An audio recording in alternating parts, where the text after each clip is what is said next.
Le programme Accès, c'est un programme de l'Institut national du cancer qui est mis en œuvre avec les 28 plateformes de génétique moléculaire en France et Unicancer pour l'essai thérapeutique.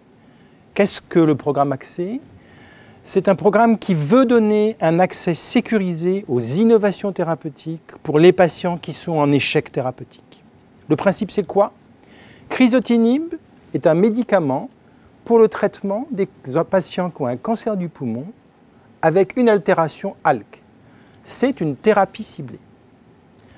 En revanche, les cibles du médicament ne sont pas présentes seulement dans le cancer du poumon, mais sont présentes dans d'autres pathologies, cancer du côlon, lymphome, cancer des voies biliaires, etc.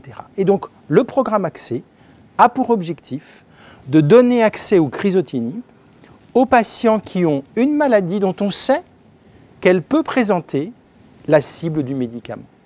C'est vraiment accès à l'innovation et c'est se donner les moyens de proposer un accès au diagnostic et au traitement pour ces patients. Accès crizotinib a commencé en juillet 2013. Jusqu'à présent, 5000 patients en France et en territoire d'outre-mer ont eu accès au diagnostic.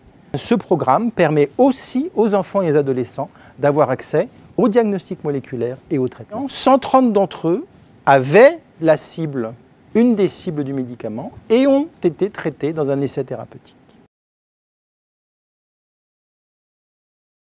Des résultats tout à fait encourageants dans le cancer du poumon ayant d'autres altérations que ALK. Près de 70% des patients avec un cancer du poumon et une altération spécifique, ROS, 70% d'entre eux répondent au traitement et répondent de façon prolongée. Et nous disons, dans le cancer du côlon, il ne faut pas proposer ce médicament aux patients.